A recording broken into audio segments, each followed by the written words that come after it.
Thank you. Good morning, everyone. How are you doing? I don't think we could actually assemble this many people at my institution. In the summer, everybody just kind of flees, so I'm impressed that so many of you are here. I'm going to stay kind of behind the podium because they're broadcasting this to a remote audience. So I'll move around, and normally I would move around more, but I'll stay put for the moment. So welcome also to the people who are participating remotely.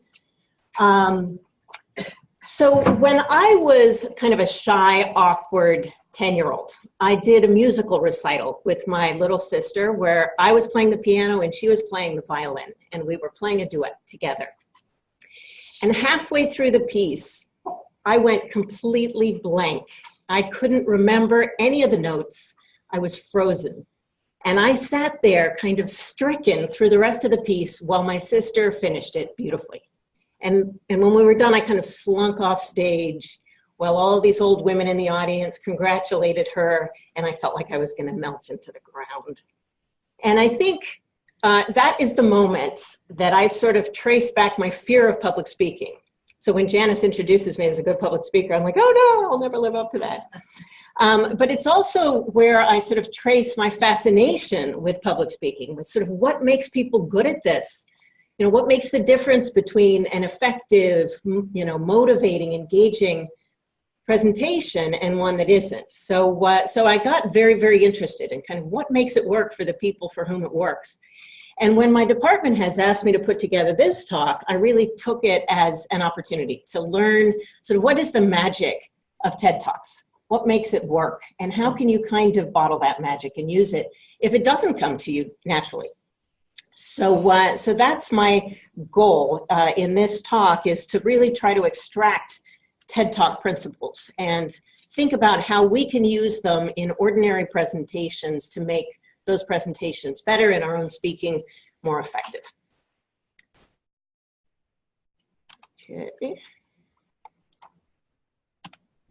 Okay, so as scientists, you're probably feeling increasingly under some kind of pressure or compulsion to communicate your science to a broader audience, both for public support and for funding, to use new sorts of media channels to get your science out there and to communicate it to a lay audience. Some people do this through Twitter and through social media. These are tweets from Atul Gawande, from Neil deGrasse Tyson, and Steven Pinker, who are all very adept at using these kinds of outlets. There are also a lot of new sort of blogging forums. There's one called The Conversation that you might have used that sort of specializes in helping scientists convey their research interests to a broader audience. So blogs are another sort of channel. But kind of the state of the art, really, is TED Talks. So TED Talks are well known as being some of the most compelling, the most memorable ways in which academics and intellectuals convey their research interests to a broad audience, to a lay audience. But there's sort of a tension here in that TED Talks are actually, they're not simple. These are sort of team operations. When you speak on the TED main stage or even on TED Med, you get a lot of support. There are people who help craft your talk. There are people who help you put together your slides. You're expected to rehearse extensively. They say about 1 hour of rehearsal for every minute of the talk. Anyone know how long TED Talks tend to be? Yeah, 18 is the outside. 18 is the limit, so sort of between 10 and 18. So for an actual TED Talk, you really have sort of extraordinary inputs, which are not available to most of us most of the time. So the question is sort of how can we do something that is like TED Talks, because that's the standard we're increasingly kind of held to. People expect that level of engagement to some extent, without all those extraordinary inputs. So my objectives are not to teach you how to do a TED Talk. I don't know how to do a TED Talk, but to distill the principles from TED, which include these 5 things. So first of all, to choose a really good, compelling idea, to develop a through line, we'll talk about what that is in a second, to establish a connection with your audience, to tell a story, and to develop a structure. So we'll talk about all those things. And I'm going to be asking for some participation. I know it's early in the morning and everybody's probably still waking up, but I'm going to have you do some of this for your own research. How many of you are researchers? Many of you. Okay. Even if you're not, you can just imagine a sort of a presentation that you might be called to give and use that to sort of work through some of these principles. So the ideas from this come primarily from these 3 books. TED Talks by Chris Anderson. Chris Anderson is the founder of TED. And this is, of these 3 books, this one's my favorite. This one's very, very good. Akash Korea's book, TED Talks Storytelling. He has a whole set of books about TED Talks. And then Carmine Gallo's Talk Like TED. I recommend all of them. They all kind of get at different facets of TED style speaking. I'm happy to make these slides available if anybody wants to have these as a reference. There's some bibliographic references at the end too.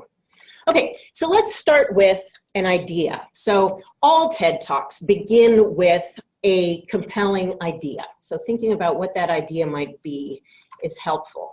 The way that Chris Anderson, the TED Talk founder, described this is he says it's our mission as TED Talkers to take something that matters deeply to you and rebuild it in the mind of your listeners. So to think about what it is that you would want to, if you could wave a magic wand, what would you want to get into the heads of other people? It's one way of thinking about it. So in order to do that, this is often not the way academics think about the presentations they give. They don't necessarily think about a single idea, but it's helpful to think about what is the one idea you want people to leave with. And to get at that idea, ask yourself these questions. So why this, why now? You've got a busy, distracted audience. There's a lot they could learn. Why is this important? And why is it important for them to know this now? And also to think about, why does it matter to you? So why is this topic important to you? What makes it compelling? Why are you passionate about it? And then also, because in a TED Talk you only have 18 minutes, you have to really think about what's the one idea. So what is most essential and what can you cut? Because people will not remember everything. So what is the thing you really want them to remember? And how is it part of a bigger picture that they would care about? So, health outcomes or equity or whatever it happens to be. And again, it's one idea. So you really have to think about what is that one idea, even if there are multiple smaller ideas attached to that one idea. And that requires being sort of ruthless about cutting, prioritizing and cutting. So do any of you know Brene Brown? She's a she's a TED talker. She's well known. She's talked about the power of vulnerability. Her TED Talks are widely watched. Her advice on preparing a TED Talk is prepare your talk, cut it in half, mourn the loss, and cut it in half again. So it's just, you prune it down, down, down. Okay, so this is where you can start thinking. Okay, so if you think about your research interests or your professional interests or anything about which you might one day give a talk, what is one topic about which you are truly passionate, that you wish others understood better or cared about more? So take just a second and write down a word or a phrase, just a topic that you really care about. If you were asked by TED to come give a talk, what would it be on? So take just a minute and think.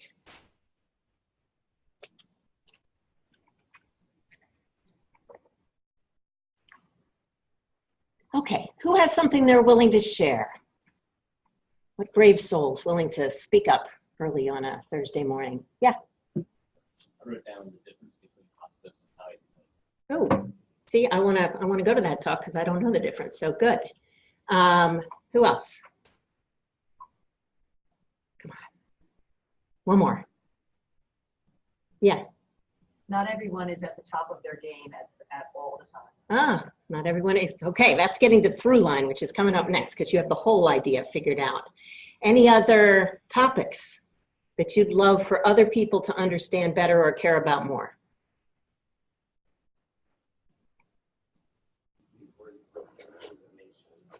Say that again. Ooh, the importance of organ donation. Great. Okay, so these are the kinds of things that hopefully you care about deeply that could translate into an effective talk. So that's the idea. So first you have to have an idea that matters to you. And then to develop a through line. So a through line is kind of the final takeaway, the thing that you want your audience to leave with. And it's often about one sentence long. And it might look something like this. So these are some TED Talk through lines. The 21st century is far less violent than past centuries. Steven Pinker. My stroke helped me understand the human brain. The way we think about charity is wrong. Good leaders make you feel safe. You don't need one true calling. And Janice had a good one. What was yours? Not everyone is at the top of their game all the time. Not everyone is at the top of their game all the time. Let me see if there's one more here. Nope. What do you notice about these? How would you describe sort of the characteristics of these?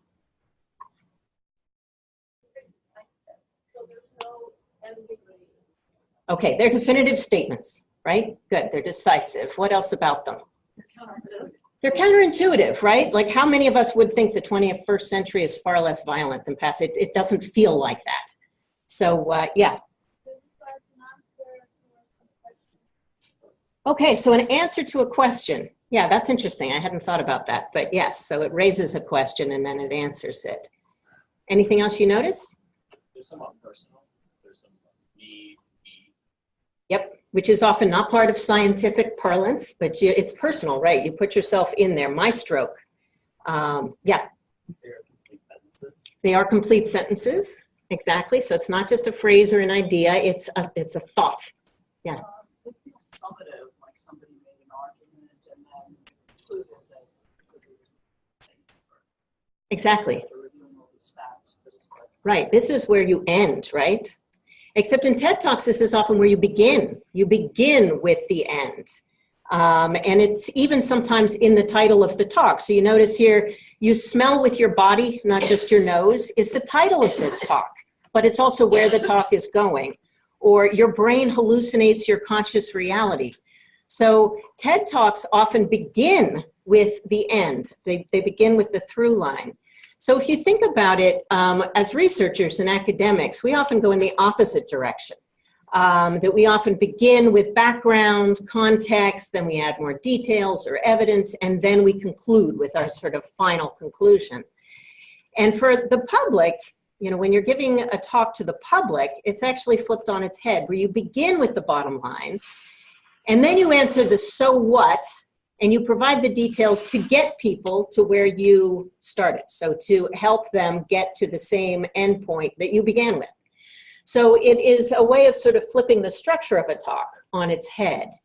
When you do begin with the end also, you give people a framework for fitting all the facts into, as opposed to kind of asking them to follow you all the way along before you get to the main conclusion. So that's a sort of an interesting thing about how TED Talks operate that I think could be taken into ordinary presentations and lectures. And then the other thing is, say the thing you want people to leave with.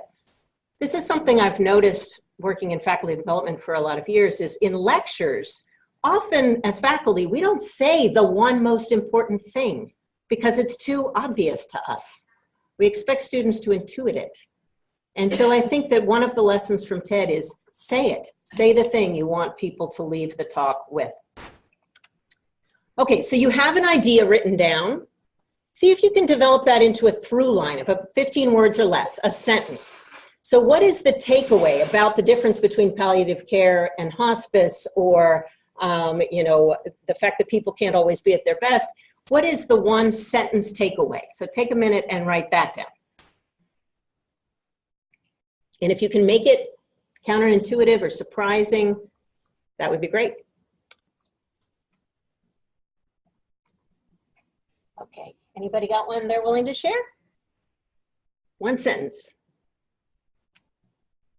I know you've got good ones out there. I know it.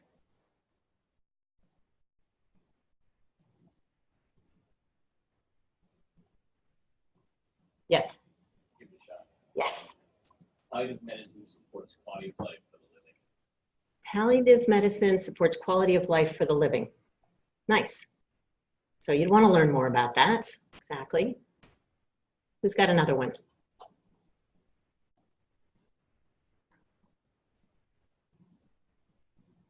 Anybody? Janice. Well, I'm not sure. I've tried to build on what I did before. Okay. Rejuvenation and reinvention arise from periods of less productivity. Ooh, nice. Rejuvenation and reinvention arise from periods of less productivity. Nice. Good. So anyway, even if you're just kind of cogitating right now on what might be your through line, think about that. Like, what is a one-sentence synopsis of what you'd want to get across that is surprising or counterintuitive or intriguing that would make somebody want to learn more about the topic? Then we move to connection. So this is arguably the most important part of a TED Talk, is making a connection with the audience. And you'll see this in TED Talks on, with massive audiences, that they feel very, very intimate, despite having many, many people there. So we're going to watch a few minutes of a TED Talk. And what I'd like you to do is just think about, how does this person make a connection with the audience? How does she get them on her side, and sort of lay the groundwork for what she wants to say next?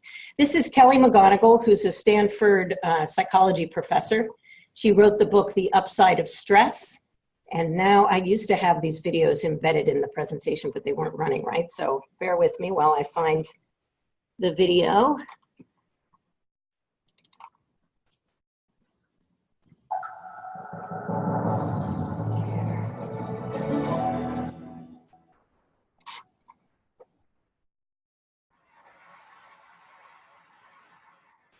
I'll stop this for a second. Layla, do you know how to make this go full screen? With my aging eyes, I'm not sure.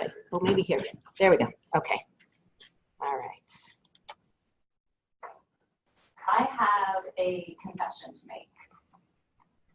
But first, I'm going to go back just a little bit so you can see the lead up there. I have a confession to make. But first, I want you to make a little confession to me. In the past year, would you just raise your hand if you've experienced relatively little stress? Anyone? How about a moderate amount of stress? Who's experienced a lot of stress? Yeah, me too. But that is not my confession. My confession is this: I'm a health psychologist, and my mission is to help people be happier and healthier. But I fear that something I've been teaching for the last 10 years is doing more harm than good, and it has to do with stress.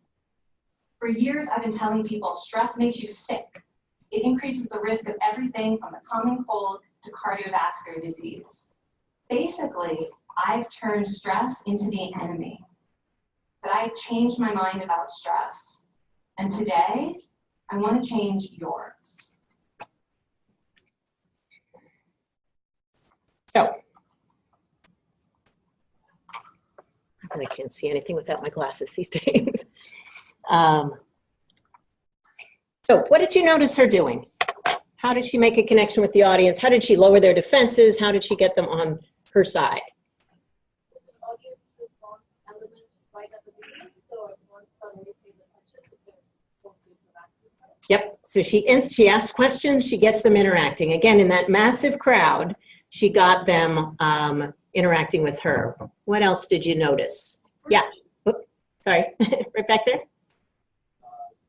Her opening sentence was Dramatic. I have a confession to make. Yeah, what's the effect of starting with a sentence like that? You want to know what it is, right? What's the confession? What do you have to confess to? And it's dramatic because she's confessing. Was there? She also made herself very vulnerable. She, Right off the bat. exactly. Okay to be vulnerable. Yes. Yes. So right off the bat, she first of all admits to experiencing high levels of stress and then having made a large professional mistake, right? So, so you both want to find out more about what that is, and you also sort of feel like you're pulling for her because she has made herself vulnerable. Anything else you noticed about the beginning there? Yeah. talk about something everyone can relate to. Everything, exactly. We all experience stress, and she immediately establishes that with the show of hands, right? Whether it's low, moderate, or high levels of stress, stress is part of everyone's life. Yeah. Someone on the live stream commented that she started with a question that everybody can answer, so everybody felt connected to each other. Okay, did you hear that? So someone on the live stream pointed out that she started with a question that everyone can answer, so that everybody felt part of this conversation and everybody felt kind of connected to the topic. Yeah. But also she talked about something that everybody assumed to be wrong. You know, Right, that, right. something that everybody assumed it's correct. And she's saying, I felt the same way and I taught everybody and I'm wrong. Exactly. I tell you why I'm wrong. Right, because everybody, she's capitalizing on the fact that everyone has the perception of stress as a bad thing. And now she's going to flip that on its head. So that has the benefit of being this sort of counterintuitive idea, you know. And I think that How to Make Stress Your Friend is the title here, and that's what she's going to be getting at. Sort of, what do we get from stress? What do we get that's positive from stress? So it's counterintuitive as well. Yeah. The other part of her vulnerability is that she imparted trust. Yes. She let the audience know that she trusted them with this dark secret. Yes, exactly. So, right, being confessional and being vulnerable in front of somebody establishes that you trust them with that information. And that creates a bond. So excellent. This was another video that I really liked. I'm not going to show it because we don't have time, but Damon Davis is a documentary filmmaker who created the film Whose Streets, about the demonstrations in Ferguson, Missouri after the police brutality case there. And what he does is he comes out on stage and he starts with a line. He says, you know, I feel fear. Right at this moment, I feel fear. And then he talks about how, you know, we all feel fear, but it's overcoming fear that makes you courageous. But the way he does it, walking out on stage and kind of admitting to feeling afraid, is very powerful, and it sucks you right in. You really want to sort of know more about him. Anyone recognize this fellow? Nope, looks a little like Cory Booker, but this is Brian Stevenson, who is the founder of the Equal Justice Initiative and the producer of the most watched TED Talk of all time. So we need to talk about an injustice, which you should drop everything and go watch because it's pretty remarkable. But what I wanted to point out about Brian Stevenson's talk is that in an 18-minute TED Talk, he spends 5 minutes, a lot of the real estate of his talk, establishing a connection with the audience. He tells a quite long story about his grandmother, the upshot of which is to make one simple point, which is identity is powerful. But it's interesting to me how much time he spends laying that groundwork. It's kind of both a poignant and a funny story that, again, pulls the audience in, makes one point, which is the launching point for the substance of his talk. So 5 of 18 minutes he devotes to making a connection. And I think that's one of the things that TED teaches us, is it's worth giving time to the connection element of a talk, to the beginning. Often I think we want to jump right into the content, into the sort of main points of the talk. And I think that what TED teaches us is that the connection is worth investing in. So some ways to establish connection, some of which we talked about, are telling stories, and we're going to come back to sort of elements of storytelling in a second, asking questions, eye contact, moving around the room, which I'm not doing, you know, sort of showing approachability. One thing you'll notice about TED speakers is they're often dressed very informally, you know, for such a large audience. They're not particularly, you know, sort of formal in their approach. They show vulnerability, they use humor. Humor's not necessarily a comfortable mode for everybody, so I don't want to overdo that. Humility and sincerity. So those are all ways to establish a connection. Props can also be helpful. So this person here on the left is, what's her name? Leslie Morgan Steiner, who has an incredible TED Talk about being the victim of domestic violence. Very, you know, kind of a high-level, extremely accomplished woman who was experiencing domestic violence in her own life. And one of the ways that she really captures the audience's attention is she pulls a gun out of her purse and talks about when her husband held it to her head. And it's like, it's everyone is stunned, and you could hear a pin drop there. Amanda Palmer, who's in the other pictures, talking about being a street artist and busking in the street, and she stands on a milk crate to kind of make that point. There's another talk that I've seen that's not a TED Talk. It's a Stanford, I think, lecture by a neuroscientist. On the first day of class, she brings a hat box with a brain in it, pulls the brain out in front of the class, and then talks about sort of the power of the brain. And you can bet that her students are paying attention at that point. So thinking about how you can use props in presentations or even lectures is an interesting thought, which may or may not work for you. There are also a lot of ways you can erode your connection with the audience. Using jargon is one of them. Unless it's a very technical audience, using very technical language tends to alienate people, makes them not feel like they're all part of something together. Another thing is aiming too low, sort of, not giving your audience the benefit of the doubt, treating them like they don't know things that they do, or aiming too high and treating them as if they should know things that they don't. So gauging sort of your audience, figuring out what do they know, what do they want to know, where are they right now is important if you can. And the other thing is forcing humor, trying to be funny. If it's not a sort of a natural mode, I think can actually erode connections. So humor you have to be careful with. So another thing to think about just a little bit, and I'll ask you to write, and you don't necessarily have to report back on this, but if you were doing a talk on the idea and the through line that you identified, what questions might you ask at the beginning to establish a connection with your audience? Are there props that you could use? And what vulnerability could you show? Do you have a connection with that topic that you could show some vulnerability around? So take just a minute to think about that. If anyone wants to share, that would be great, but I realize that's a lot to think about right now. Okay. Anybody have anything there that they'd be interested in sharing? Did anybody come up with any props? Yeah. So I'm in pulmonary and I teach a lot of residents interstitial lung diseases, which is a very confusing topic. So the first question I might ask is, how comfortable do you feel diagnosing patients with interstitial lung disease? The prop I might use is Swiss cheese, because end-stage lung has holes in it and looks like Swiss cheese. And then the vulnerability to show would be, because the diagnosis of interstitial lung disease has a lot of diagnoses that have a lot of alphabets in there, like UIP, NSIP, HSP. So the vulnerability I might show is, when I was a resident, I thought all interstitial diseases looked like an alphabet soup. Yeah, I love it. You got all three. That's fantastic. Could everybody hear? Excellent. Okay, I love the Swiss cheese idea as well. That's great. Anybody else have any ideas around this? Yeah.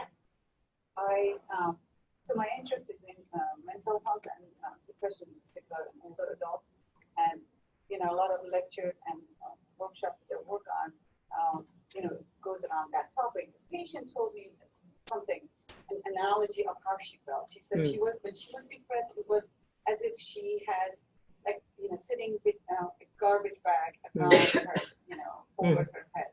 So that would be, something I could use, go in, have something like this and say, how do you feel? Have you felt like this?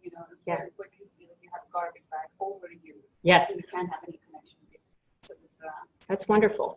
So, and you make a good point, which is, it doesn't have to be your own experience to make it personal and meaningful. So somebody else's experience or somebody else's story can be equally powerful. And there's a metaphor there that is, very evocative, makes you really understand the sort of claustrophobic, dark, kind of encompassing feeling of depression. So wonderful.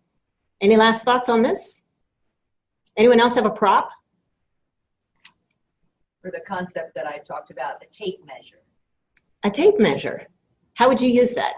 What would be how we measure the value of people. Oh, interesting. Yeah. So something like that is a sort of a visual aid can maybe be a different way of sort of thinking about how you begin a talk. Wonderful. Okay, so now let's get into story. So this is the arguably also most important part of a TED Talk, is how you use elements of actual stories or elements of storytelling to make the talk more compelling. And there are 5 C's that I find useful to think about when you think about storytelling. And again, this might be in the interest of telling an actual story within your talk, or simply including these as elements of your talk to make it more story-like. So the first is conflict. So in every good talk, there's some tension, some paradox, some dilemma, some problem that needs to be solved. And it might be something like, what you believe about stress and what is actually true about stress, or what research says about stress. It doesn't need to be a very large dramatic story, or a conflict. It can just be a small one between assumptions and reality, between what is desired and what's possible. So conflict, though, is important, because what you're going to do is resolve that conflict. So when you establish a conflict, people want resolution. They want to stick with you until you get to the solution. Another is causality. So one thing has to lead to another. The parts have to connect. This is really logic and structure of a talk, but things have to connect one to the other. If they're disconnected, people check out. Another is character. There has to be a protagonist to a story, but the protagonist doesn't have to be human. It can be the lungs. It can be depression. It can be an epidemic. It can be a microbe. It can be whatever is sort of the prime mover in the story that you're telling. Another is complexity. So if the thing that needs to be resolved is too easy to resolve, it's not very interesting. So there needs to be some twists and turns along the way to keep your audience with you. And finally, there needs to be closure. It has to get somewhere at the end that feels satisfying. Even if it's still open to interpretation or open to new questions, it needs to land somewhere. I wanted to show you one example of a story that lacks complexity. So this is a story my son wrote when he was 5. And it's a story in 4 parts. So it was called The Lonely Cheese by Dev. And the story begins, the cheese does not have a friend. We have a conflict there, right? There's a problem that needs to be solved. This is a lonely cheese who lacks a friend. Then it goes, the cheese has a friend. The end. So there's a story that has conflict, it even has character, but it doesn't have enough complexity to keep you very interested. So much as I found it delightful, it doesn't have all the storytelling elements. Also, to make stories more compelling, in addition to having those sort of 5 C's, detail is important. Specificity is important. So if you contrast these 2 sentences, I was speaking at a conference a few years ago versus it was 2015 and I was speaking to 500 cardiologists at a conference in LA. The second one has a lot more detail that gives it drama. It makes it feel unique and specific in a way that makes it more compelling. And including sensory information where you can. So this is kind of taken from Leslie Morgan Steiner's talk about her husband, who's an abuser. She could have said, well, he didn't look like an abuser, but instead she said he looked like a farm boy. He had big apple cheeks and wheat blonde hair. It paints a picture that puts you in a moment. It helps you see what's happening in a way that's important. So you can think about, for presentations you give, how can you add detail and specificity that makes the audience see what you see under a microscope or in the lungs or in an operating theater or whatever it is. Okay, I want to show you another video and let's sort of focus on elements of storytelling. This is Susie Baldwin, who is a public health researcher who's focused on issues of human trafficking. And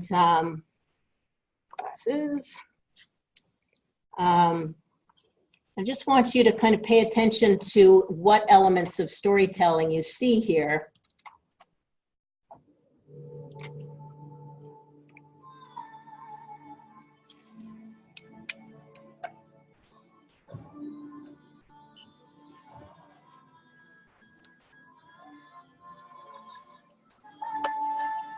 This is TED Med, by the way. It's not TED Mainstage.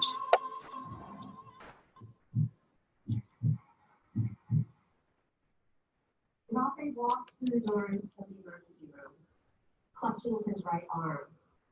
It was wrapped in a dark t-shirt, with blood seeping through the cloth. Sweating and in distress, Rafe finds the registration desk, gives the hospital consent to treat him, provides his cousin's address as his own, and tells the clerk, when she asks, that he doesn't have any health insurance.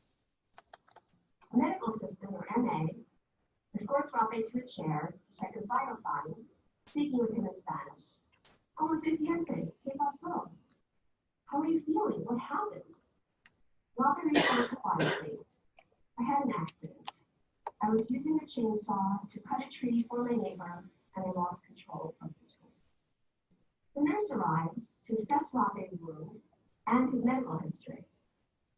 Have you ever been sick before? No, he responds. Have you ever had an operation before? No. Have you been to a hospital before? No. Have you had a tetanus shot? No said. I don't know. Next, the doctor walks in, and through the MA, explains to Rafe that she's going to numb his arm with an anesthetic and put stitches in his wound so the bleeding will stop. Rafe tolerates the procedure well. He's discharged with a paper bag containing some gauze, a roll of tape, and a tube of triple antibiotic ointment. He stops by the cashier and hands over the $400 he brought with him. He came to the ER prepared. He's told he'll be billed for the rest. Rafe's visit to the ER was rather unremarkable. He got the care he needed. Right? Unfortunately, no. Rafe received great treatment for his injury, but he didn't get all the care he needed. Nobody picked up on what was really happening with him. Rafe didn't tell them that his whole body was in pain. They'd only eaten beef jerky for a month. His stomach burned and he had severe constipation, and he could barely sleep at night. Rafe didn't tell them that he doesn't have access to a phone, that he's lost contact with his wife and mother back home in Central America, and that he's worried sick about his children. No one knew that Rafe came to the U.S. for a construction job, only to find that he had to work 19 hours a day and would not get paid until he cleared an $8,000 debt that he didn't even know he owed. No one knew that Rafe was trafficked, subject to forced labor in the heartland of the United States.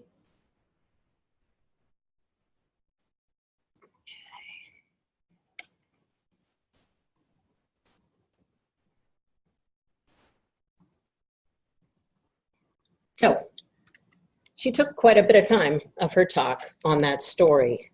What do you notice about the way she told it? Yeah.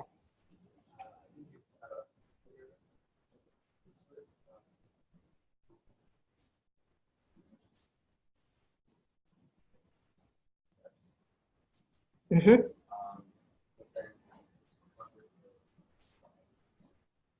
The twist, kind of, is that they did everything right and yet missed everything, relevant in a way. Yeah. She quoted exact dialogue. Yes. So that it made it very easy to feel. Very specific, and he was even spoken to in Spanish. So, there was a lot that was right about the way the medical staff treated this patient. And so she's not trying to sort of make the point that people did a bad job, rather that they're not prepared to address this issue. She could have said this in a couple sentences. She could have said, a guy named Rafe came into the emergency room with an injured arm and he got all the usual treatment, but they'd missed the fact that he was trafficked. And she would have had a lot more time left for her talk. Why do you think she chose to do it this way? With so much detail, so much specificity. It makes it more memorable because you can kind of see this. You can see the scene. He came in with a dark T-shirt wrapped around his arm, soaked with blood. So there's a lot of specificity there. Yeah. Really set the stage well for the next part of the talk. Yeah. Because as a medical professional, I started getting a little bored with the story, to be honest. Yeah. It is through the usual procedure. Mm-hmm. but then that sort of comfort in something that I'm familiar with will twist even more impactful. Yeah, You know? exactly. And then really just set the stage for me and open myself up. Yeah, nice. So, yeah. It wasn't boring for me as a health practitioner. It was building suspense. It made me anxious. It made me, what's going to happen, and it's just building this expectation because you know something bad was going to happen, and in fact, Yeah. something horrible. Okay, so yes, she's sort of building towards something, and so you're like, what is that something? Yeah, and it sort of accomplishes both, and that it is sort of the routine sort of intake procedure, and yet, you know, so that then when the sort of other shoe falls, it is more impactful. She's also planting cues all the way along the line that are missed. How he's paying in cash, how he's never had a doctor's appointment, how he's living with his brother. I can't remember what, you know, but lots of signals in there that we could be listening for and paying attention to. Yeah, so that's one example. That one doesn't work for everybody. Some people like that, some less so. I don't think I have time to show this one, but I wanted to use this one as a counterpoint. So the story about Rafa is a very dramatic story of crime and you know, really acute hardship. In this one, Dorothy Roberts, who's a legal scholar and social justice advocate, talks about her experience going to a doctor's appointment and being asked to check a box for race, and how it creates a dilemma in her mind because she is biracial. Her father's black, her mother's white, and or the reverse, and she doesn't know what to do about that. And it leads to a really rich, interesting discussion about how race is treated in medicine and how problematic it is as a category. Is it a social identity? Is it a biological identity? How are we using it? And so it's a great setup based on a very, very simple dilemma that she encounters in her own life. So my point there is that a story doesn't need to be dramatic to be really helpful for setting up a talk and really helping you get to the point that you want to make. So I don't think I'm going to spend a lot of time with this, but be thinking about whether you have a story. Again, it could be somebody else's story, it could be your own story, it could be a story you read in the news, but a story that sets up the idea and the through line that you want to get to, that has complexity and character and a conflict and a way to get closure.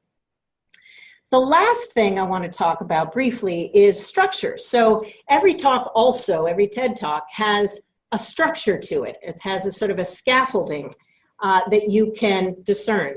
And often when you listen to a TED Talk, it looks and sounds very intricate, very complex, very artful in the way that the story is put together. But underlying that, there's often a structure that is very simple. And the advice of TED Talk professionals is keep the structure simple. So, for example, in a lot of TED Talks that are about demonstrations, this might be the structure. So this is the structure used by Marcus Fisher, who's an inventor, who brought a robotic bird to demonstrate on the TED main stage. He used a teaser, which was talking about the difficulty of simulating flight robotically. Provides some background on that, gives a demonstration. He has the bird fly out through the audience and over the audience, and then talks about the implications of the technology. So it's a simple structure: teaser, background, demonstration, implications. It's also really helpful if the structure for a talk is repeatable. So any of you know Ken Robinson? So he's done a lot of TED Talking. He's done, I think, one's on the power of creativity. One is sort of, you know, a critique of schools. He uses the same structure for every talk. So he begins with an introduction, he provides context, he introduces the main concepts, he presents the practical implications, and then the conclusions. The advantage of having a repeatable structure is you can use it over and over again. So if you sort of develop a structure that you can use and reuse, it makes planning all new presentations much simpler. And again, if you listen to him, you wouldn't see this structure from the top, but it sort of underlies everything he's saying.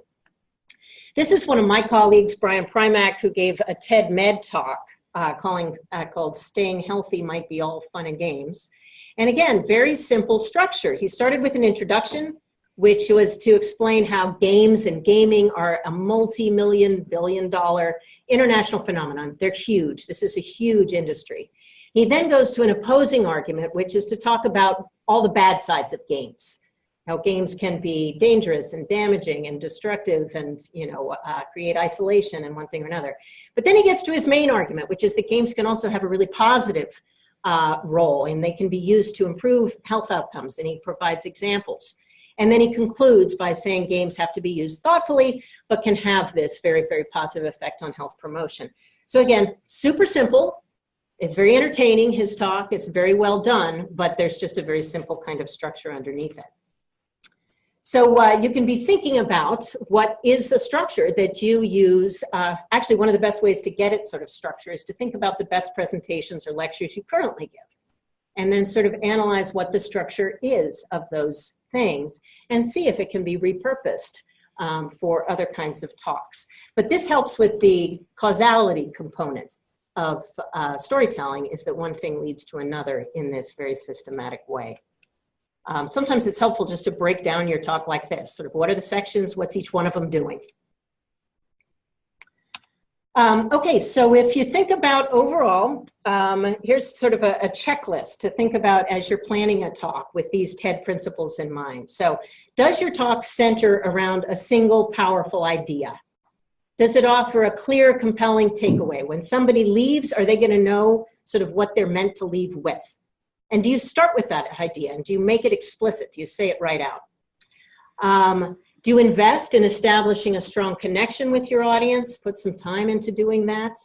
Do you use the 5 C's of storytelling to engage the audience, to establish that conflict that's going to be resolved, and the character and the complexity of the story?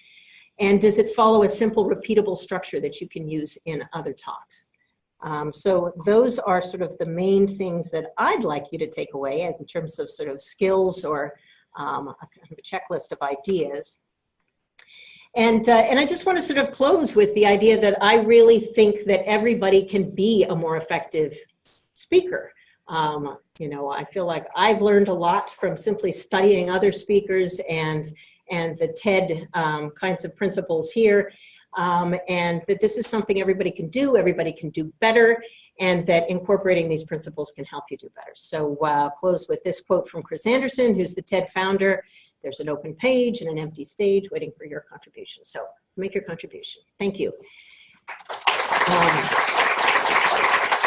We have about 5 minutes. So if there are questions or thoughts, I'd love to hear from you. I know some of you have to dash off to other things. Anything you were sort of thinking about as we were going there? Yeah.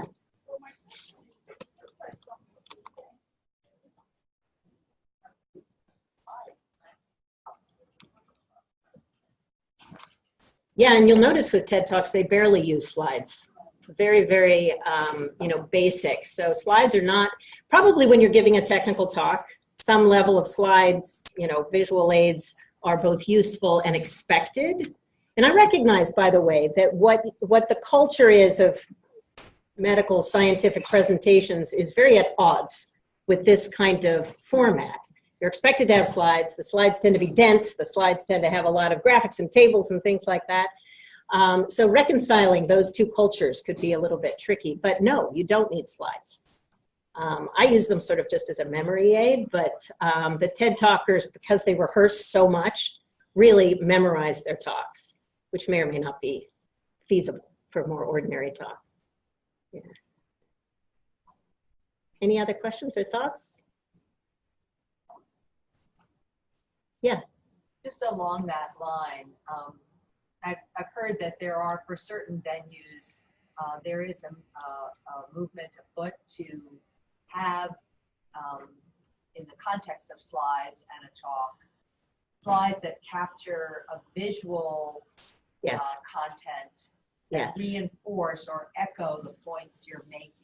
Yep. You want to comment on Yes, that? I'm glad you said that. So that's actually what I find most helpful as a memory aid, is to have on screen an image that evokes an idea without being so explicit, you know, that evokes an idea like creativity or innovation or, you know, fear or vulnerability. So one of the things I try to do when I'm putting talks together is look for images that are more metaphoric than literal to back up the idea. I find that that's more helpful for remembering what I want to say, and also, you know, avoids the problem of people trying to read and listen at the same time. People can't read and listen at the same time.